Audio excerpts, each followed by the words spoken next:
Hello horror addicts, कैसे हैं आप सब। आप सबका मेरे चैनल लिव हॉरर पर फिर से स्वागत है।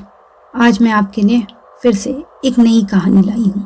मैं बात करते करते यहाँ वहाँ घूम रही थी, फिर एक जगह बैठकर बात करने लगी। थोड़ी देर बाद मुझे अपने कान के ठीक पास में किसी के गहरी सांस लेने की आवाज़ आई।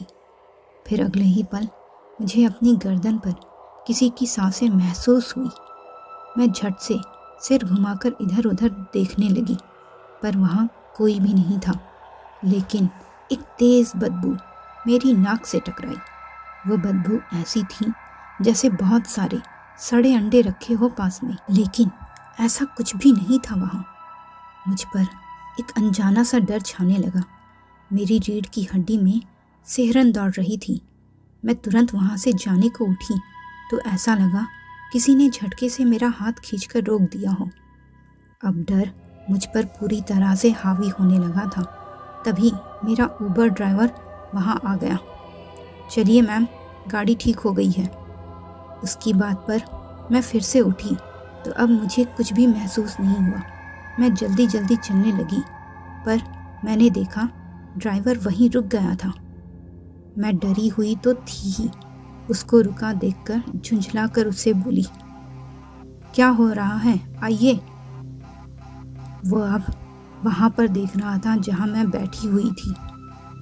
वो बहुत गंभीर आवाज़ में बोला, मैडम, आपको यहाँ नहीं बैठना चाहिए था।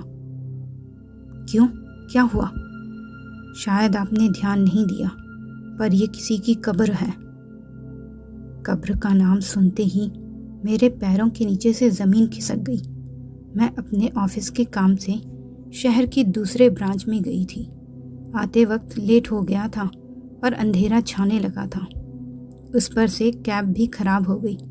ड्राइवर उसे ठीक करने की कोशिश कर रहा था तो मैं टाइम पास के लिए फ्रेंड से फ़ोन में बात करने लगी और अंधेरे में उस पर बैठ गई थी।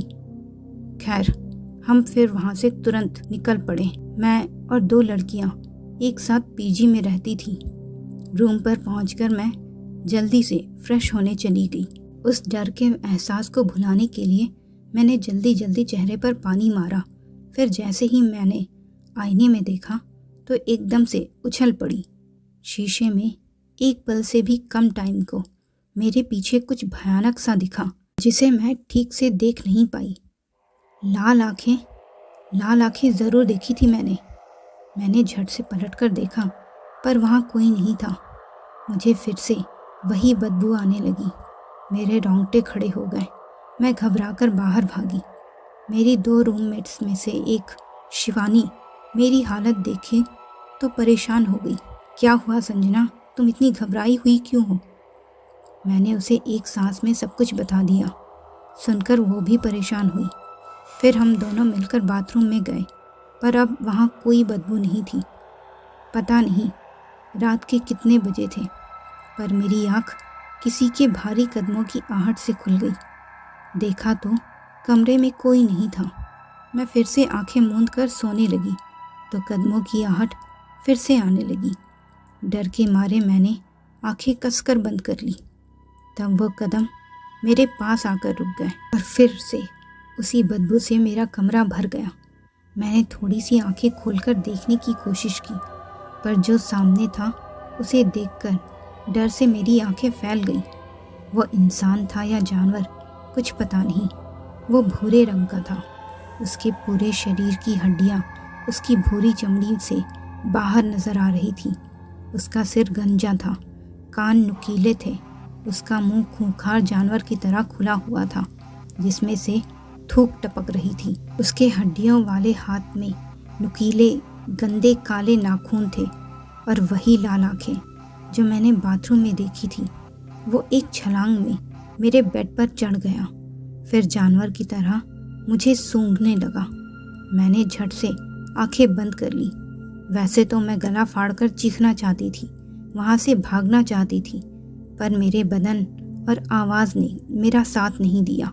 मैं सांस रोके लेटी रही, इस उम्मीद से कि वो मुझे बेहोश समझकर चला जाएगा। पर वो कौन था? इंसान, जानवर या कोई जिन? क्या संजना उस रात बच पाई? क्या संजना को उस जिन से मुक्ति मिली? ये सब जानने के लिए इस कहानी का दूसरा भाग ज़रूर सुने। तो मित्रों, कैसी लगी ये स्टोरी? अपनी राय कमेंट बॉक्स में ज़रूर दीजिएगा और ऐसे ही ढेर सारी हॉरर स्टोरीज़ के लिए मेरे चैनल लिव हॉरर को सब्सक्राइब करना बिल्कुल मत भूलिएगा। धन्यवाद।